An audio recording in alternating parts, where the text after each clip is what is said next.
Bonjour chers compatriotes, Mbote Nabino Nyonso Bandeko, il y a Agir pour la libération de la RDC, notre association. Mbote na Bandeko Nyonso ba Congolais, Mbote na Batata, ba Maman, Bandeko ya Basi na Babali. On se retrouve encore aujourd'hui pour Tobeta, Masolo et Ambo Kanabiso. Mais dès le départ, Bandeko, on voulait marquer une précision. Parce que toujours perdre temps na biso, na ba réflexion, ou eza ko cadrer na réalité en Ambo Kanabiso.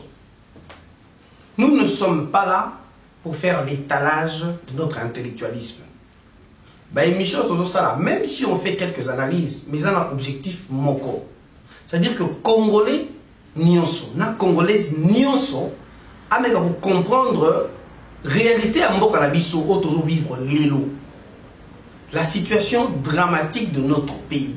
Bandeko, en résumé, nous sommes sous occupation. Et surtout autant l'attitude, il y a observé dans les Nations Unies. Tout présent sur le terrain, il y a MONUSCO. Par rapport, il y a guerre aux Est en Mboka na biso. Par rapport, il y a un massacre aux Est et à Mboka na biso. Nous avons l'impression que nous sommes un pays sous tutelle. Tous à occuper, tous à sous tutelle. Parce que occupant à Zokota Zoboma pas na chose à Rwanda. Ceux qui bazuba armée na bango ba koti ba komi rébellion pa na biso. Ba pesa biso choité. Tout ça la brassage. Donc to koti bango so officiellement na kati armée na biso.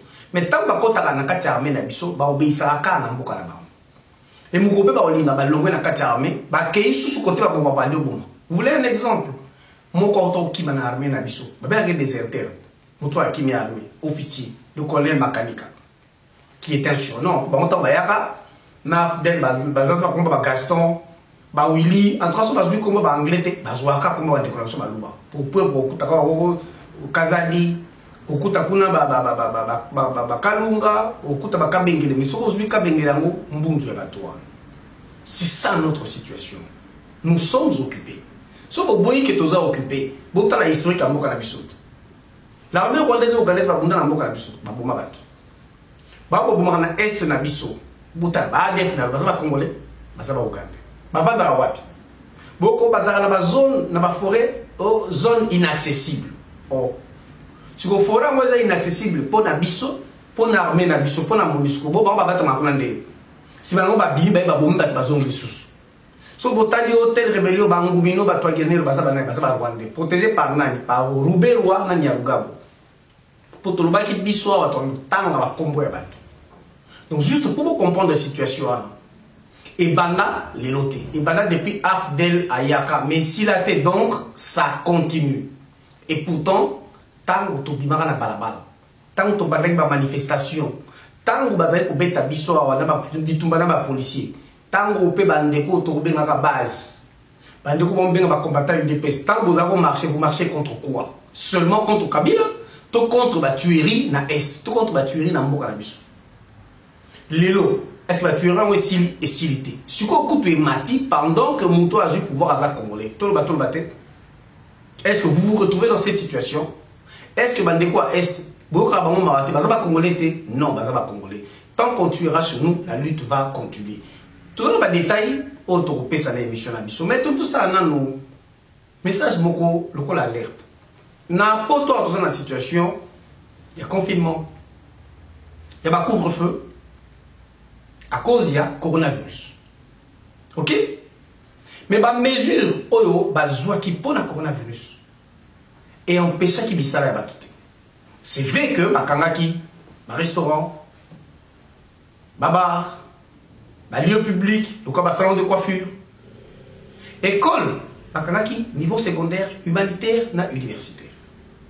Mais école primaire, les spécialistes, les médecins se sont mis d'accord que nos baza 12 ans, na moins, na immunité nécessaire, tout suffisante contre le coronavirus. Mais après, à Ouattang Baking école, na baza cours en ligne. Pourquoi ça cours en ligne?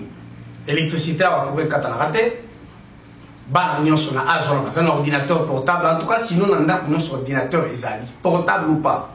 Donc, Internet, il y a sur la vitesse. Professeur Hassan, bana bango na cours en ligne.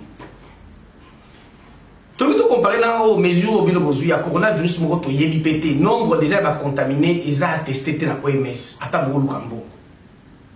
Et ce qui est dramatique, et pas Nabiso, éducation des Arama B, Banaka. On est pour se plaindre. Kabila ils sont foutés de l'éducation. Et d'ailleurs, pour moi, la insuffisance de l'éducation, c'est Makasi Banda Kabila Yaka. Bon, tu as dit que la génération sacrifiée à Mobutu. Baolo so batanga bienté. Tant bakoli. Comme Moussa la pèse à la raté, tout le monde s'est improvisé politicien. Vous avez un niveau, il y a bassesse, il y a des politiciens tous en vous avez un degré, il y a zoba, il y a des politiciens. Vous avez un degré, il y a perversion. À tous les niveaux, même perversion intellectuelle, même perversion, il y a boué. Pour ce hôtel va dire à Kabila, comme il y a des politiciens,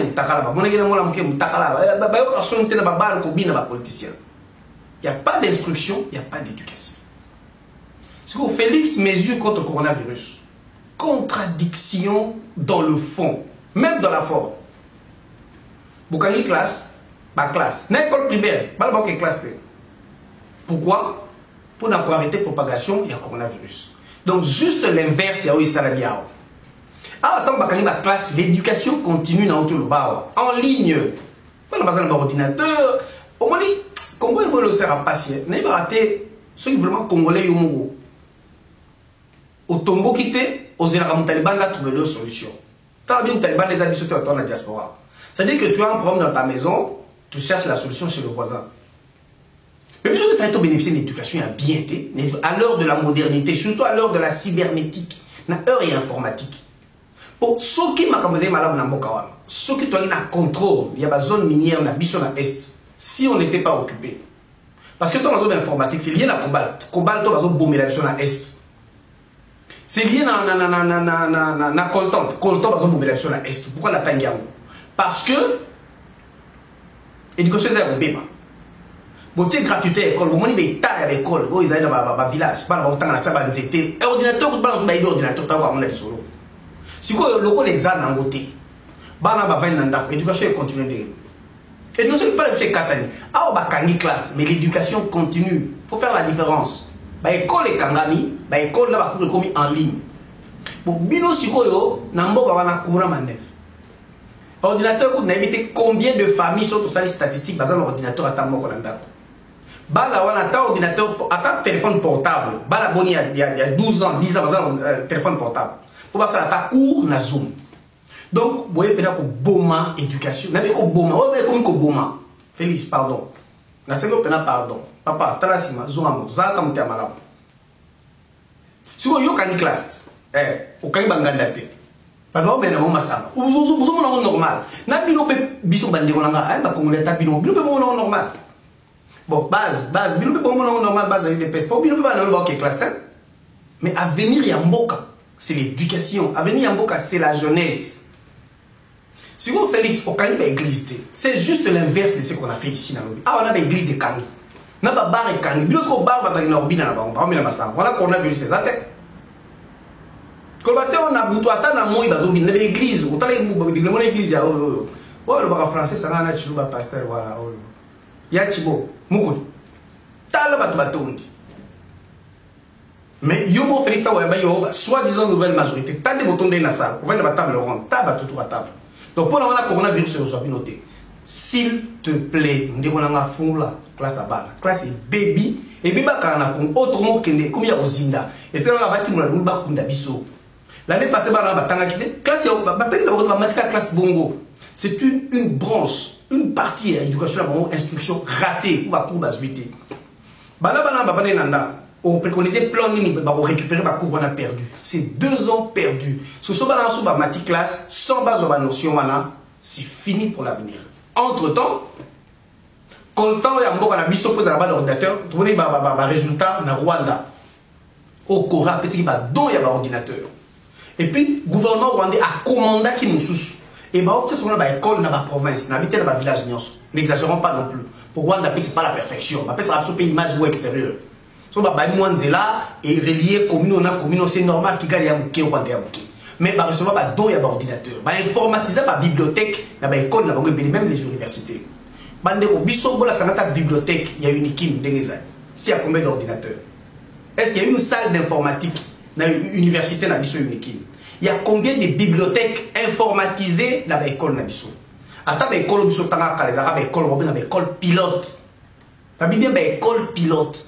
L'école pilote, l'école à formation d'élite. Donc, au moins, on a bimé pour la bongo, on a rigueur et instruction à Zui, on a dit que au futur cadre à pays. Les lots. Moi, je suis un ancien du collège Boboto. Les logos qui sont dans le collège Boboto. Et ça, on a la salle informatique. Beaucoup de la salle informatique. Beaucoup de la bibliothèque à collège Boboto. Internat pour Kanga. Pour l'internat, ils ont encore la rigueur, on a devoir et on a la salle d'études. Et Kanga. Félix, pardon. Toujours pour y avoir un cambo, autant que la chance au Pamba. Tant que Kabila a un pouvoir, tu vois que Kabila a quitté classe terre ou ma éducation pour faire des parties Mobutu pour attendre. C'est comme si Kabila Kanaka Bisso, Kolobana Bisso que dans le Tangaraté, voilà, ce n'était qu'une introduction pour dire que mesure on a bien soit que les classes c'est une fausseté et ça coûte. Tout compte à ce qu'on a vif sujet Nabiso. Depuis Félix Soye, il n'y a aucune évolution dans la situation est. Je dis bien aucune. Et comme écoute pire, tout le monde qui va la faire passer. 297%, il y a accélération, il y a meurtre, il y a assassinat, il y a massacre, il y a viol. Si vous avez tout, tant que vous avez une opposition, tant que vous avez Kabila Longa, quand tu critiquais les massacres à l'Est, ils allaient poser au pouvoir, tu peux changer la situation. L'accord qui est signé, il dénonce un accord secret. Est-ce que les allaient qui karaté suite mise en application, il y a l'accord de l'Émirat. Tout ça, la comparaison. Voilà pourquoi toujours intitulé en Wawawa. Intervention à Bissou. Félix et les accords de l'Émirat bis. Pourquoi tu dis bon? Sur totale position au Rwanda d'Azui. Ndege Bayaki. Ndege Bayaki dans le Rwanda de Kabila.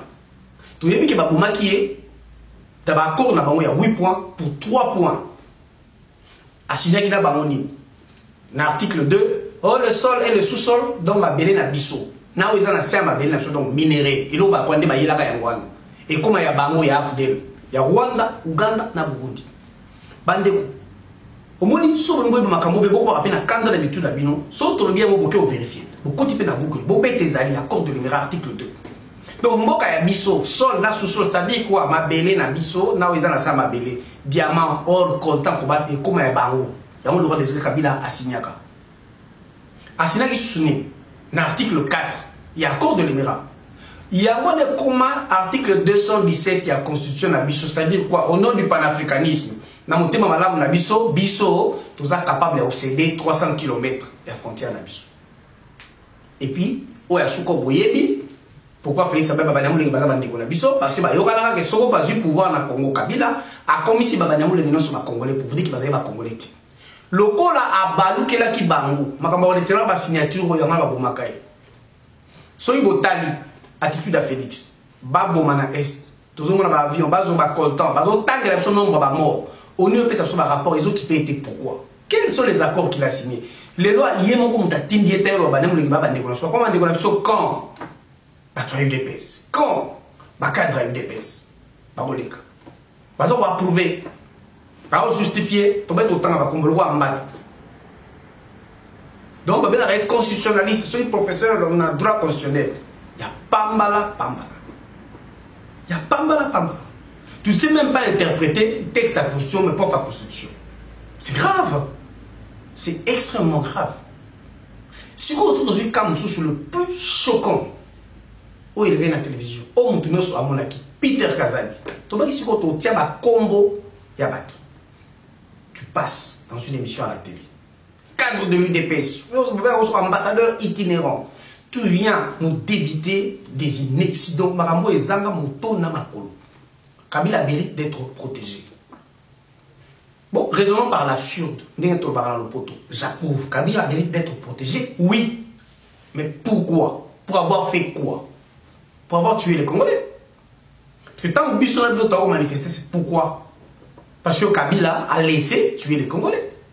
Tant que Papa Etienne Tshisekedi dans la zone après l'élection de 2012, il y a eu un aéroport. Il y a manifesté, il y a eu une vingtaine de morts. Il y a eu à bout portant.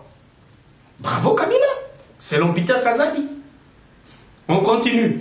Tant que ma assassinat siège dans Bino, il y a eu des pèses. Au moment où il y a eu des Bolela qui Kabila est un assassin. Boloba a porté Kabila plainte. Peter Kazadi, on doit protéger Kabila. Bravo! Vive Kabila! Vive l'UDPS! Si vous bino, tant que vous avez vidéo, vous allez vous le bakini. Pour vous, c'est na Rwanda. Vous faites un lien entre Kabila et Rwanda. Avant comme partenaire na bino. Tant beaucoup sangana balinga Kabund. Encore un autre. Secrétaire général de l'UDPS à l'époque. Au lequel Lobina Félix, alors la signature, base 5. Beaucoup de la coalition FCC Cash, Yo Kabund, vous devez signer un ennemi, vous l'avez. On va la missionner. Yo Kabund. Oya Kolinga, FCCT, Oya Okifé Kabila, c'est qu'à l'UDPS. Quand Yo Kabund, si vous avez un FCC, vous avez un poste, tu as une conviction à eux. Ton bino conviction à ne changera par rapport à poste comme occupé. Kabila comme qui idéal. Si vous avez un Kabund, comme vice-président du Parlement, poste les aïe bien pour la yo. Tout allait très bien, pas bien. Pour ceux qui ne sont pas bien au Kabund, éternel étudiant en première graduée, Bado Balay na UL Kawa, première graduée, vous aurez tête. Mais vous êtes, on a ce tirant pour un mot à la sincère, pour mailler les gens, on m'a cassé dans tout. Et sur aux éléments, je crois que Bado il faut pas réfléchir plus dans l'UDPS. Il y a un cadre, pour un cadre, pensa sont total bien. Oh, bien dans le pot, schizophrène. Moi, la schizophrène, Bado va confondre illusion à Bango dans la réalité. Moi, dans ma classe, il y a l'histoire de Don Quichotte le moulin avant. Le chevalier guerrier. Tant que moulin zo balou, quand il y a en réalité, il ennemi. Pour pas que soit, il a raison, Moukil Moubeza pour Bango, soit Moukil Moubeza contre Bango, quand Bango a raison. Il y a un cadre de pes bazali. Bako finga Kabila Rwandais, bako finga Rwandais, pour bako balou kapé lobby va changer et la base est obligée de suivre. Je crois même que base des fois on doit réfléchir.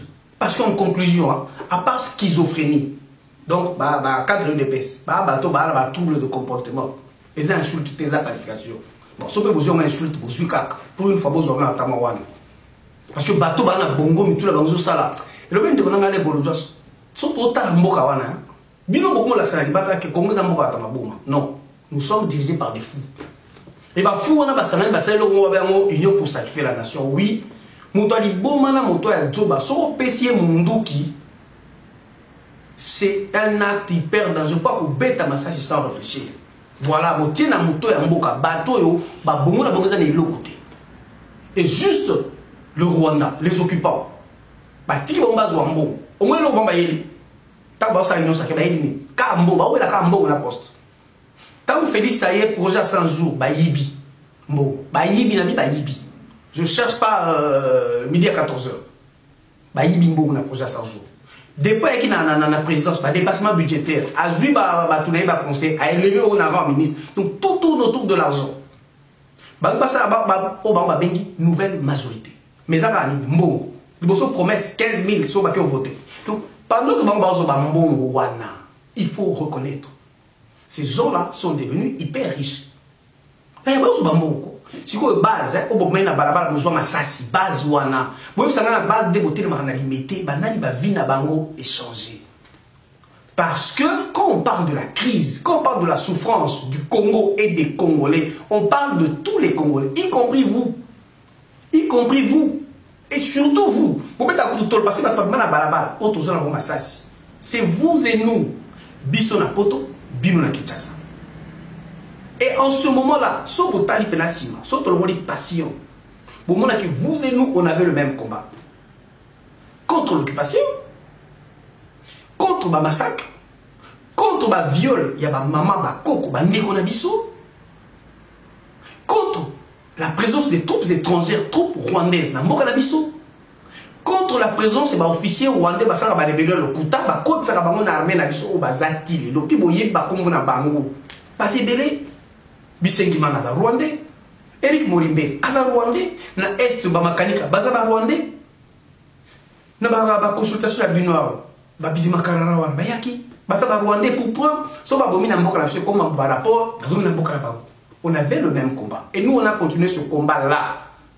Tilelo, Boza Batu, Botala Combo, Boza marché Bokoufa, mais Batindaki Binote, Batindaki Binobo Bete la Kagame, ma beaucoup la stade, c'est lui qui vous tue. Na est bandeko ba la tilelo C'est ce rapport, tout ça, un rapport ma pitoro kangabatuana. Mais c'est parce que mon condinabino fati béton à l'ingité. Alors maintenant on finit dans le passé, le roi on finit dans le passé, mais comme le passé influe sur le présent, bah massacre na est ils ont continué. Pendant quoi société civile bazaro là, bon la société civile ya ouvira, juste pour avoir dénoncé bah massacre. Kanga qui a dans bureau à l'air. Bon la dénoncé ouvira né ba tomboka ki. Tango to la mangwa est ba bumaka. Bo bi ba bumaka ba pe na kasai. Na kasai ba bumaka ba te belé. Parce que ce qu'on dit est ba nous sommes indifférent pour ba est eza kasaité. Bo ce ko ba to ba kufaka ya kamina sample. Ba so mériter justice té. Ba ne ba bumaka ba kombo ba to la boye vite. Na ba traître mususu ba kombo etangamaka na massacre kamina sample. Ba Rwanda bazalaki Eric Morimbera tangamaka. Général Amisi atangamaka. Kanyama mutoza originaire ya kuna azana kati rapport na massacre. Bosha baza muto ya kuna atangamaka. Mais si vous avez côté vous bête le sotolo ya union sacrée vous bossa na réalité. Union sacrée beaucoup ça na banane. Kada ba bosha ko ba bumisa na kasai. So vous avez John Numbi azana kati. Mais ba John Numbi wana azana katanga. Webi réalité ya katanga ya bakata katanga. O le bozo ba ngoy mulu ba zo bibisela bino. Mais ngoy mulu na boke o loke lelo. O boke o gokanga lelo. O azana ba propos sécessionniste. Bozo ko sa ke ngoy mulu tazaka président ya CENI. Yé mutu après la loi que Véticha gagner l'élection de Kabila. Ou Véticha baki bangonyo so bazala complice ya ba Rwandais. Les lots tout chuté pour tous la calme. Majorité les lots tout le monde ba droit Eliezer. Combo to baki to tanga ba combo Eliezer. Aux a déçu na union sacrée. Au moins les ont ka FCC. Alors que tu prétends être intelligent. Na boa ba ba boma. Vous êtes des fous. C'est pas une insulte. C'est une qualification. Donc, normalement, tu as un décomo à l'Inde. Un psychologue. Il y a un mouvement d'habitude à agir pour la libération. Tu as aussi un rendez-vous. Pour que tout n'a pas un problème, il vous faut une cure psychiatrique. Pas traiter, vous avez vous avez déçu. Vous avez déçu. Tu es allé en toute conscience, en toute intelligence. Base, il y a eu des pèses. Message pour les amis. Kabound. Éternel étudiant en première année graduée à Azouara Bino. Tant que vous avez parlé, vous avez sous Bino Té, vous avez sous Buna Bino Nabino. Base ya Kabout contre base ya reste, ya Bato Batekalari, Félix, les autres. Voilà. Buna Kabout n'a pas un siège de Kingabwa. Fils Moukoko. Talba cadre UDPS. Parti des intellectuels. Comme cadre Fils Moukoko. Je n'en dis pas plus. Vous vous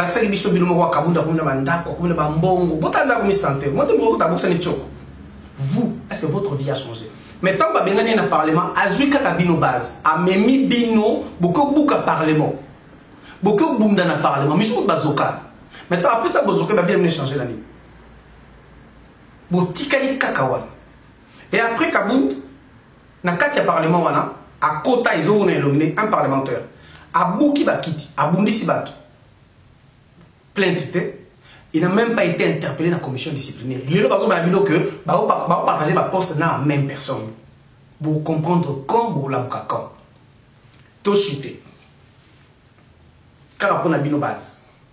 Comme rien ne change. Comme banamino ba otangate. Comme assurance moko ezati. Est-ce que vous n'avez pas fait béton? Est-ce que c'est ça, pour ça que vous êtes battu? Est-ce que c'est pour ça que vous coupez? Attends, si vous ne dépassez pas côté Limaka, est-ce que change?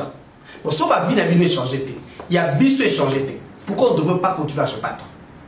Si vous avez une image, la délégation à Rwanda qui va empoisonner Félix O, mais bien on va être quand même beaucoup. Bon, délégation est dangereux. Elle est dangereuse.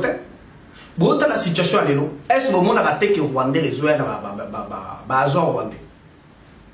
Et bien, vous avez dit que vers 2023 pour l'élection. À moins que vous rassurez que l'élection, vous avez une révolution. Tu as raté plusieurs occasions à la révolution. Avec Vichichi, tu as tellement une combat. Mais avec Martin Fayou, vous avez un tongo. Vous avez voté. Vous avez voté les bétails. Si vous avez voté, dites que vous avez voté Moutou. Tant que le président Mnorbi, Hazard a l'issue d'un deal. Si la situation est commis Bongo, c'est-à-dire quoi? Kagame Lobi n'a biso, que maintenant ça va très bien avec le Congo. Il y a même plus de chances que va imposer sur Félix. Pourquoi? Parce que là, c'est la Salabi, c'est la bango bisoté. Pourquoi Félix a tellement ta situation, Moko, to combo ya Moutou, to ya général, to ya assassin, Moko, to ya Kagame, dans le mal? Non. Alors, Bane, il est temps de vous réveiller. Bon, on va somnambule. Somnambule, c'est un on a un même combat avec vous. Ralliez-vous à nous. Parce que libérer le Congo, c'est changer la vie, l'avenir de nos enfants. Et elle dit comment c'est la terre de nos ancêtres. Maintenant ou jamais, le sang qui coule dans nos veines, c'est le sang des Congolais. Histoire, il y a un rassemblement de la terre congolaise. Il y a eu aucun ancêtre rwandais au Azalaka. Logiquement, on est ensemble. Mais bah, conduire aux Olanda, on va bonga, bah, nouveau riche, bah, baby sa vie na bino. Bah, te kambon mo canabiso, bah, baby sa venir ya banana bino. C'est un choix comme dans la Bible. Vous avez deux voies. Soit vous choisissez la vie, tout bondi ensemble, tout le béret mokawana. Quitte à nous débarrasser là-bas, continuer sur ma vie, n'a bino. Soit vous choisissez la mort. Mokawana tika la bongo, tu sais qu'il y a une famille naïe, bah bonga, fati bé, béton. Ya bino, fati bé, ya biso. À nos frères de l'Est, votre combat reste et restera le nôtre. Bandeko, bobo ça raté. Vous avez la vidéo, vous aimez, vous s'abonner, vous partager, tout comme on est sous ce billet. Maintenant, vous recommandez une vidéo à Bandeko Est, où il y a Kinshasa T. Vous nous abonner et belé dans la voie de Kivu. Bon, mon a une image, il y a une image, il y a une tomba. Est-ce que Bandeko a biso labino, bazako bunda. Et puis, bah soutien, bah aide, bah osenga, ou bo sanate. On aura une prochaine émission qui sera plus détaillée. Ne soyez pas distraits. Restez dans le bon combat. Union sacrée, Akedonika. À la prochaine. Des Tosso les sous. Merci.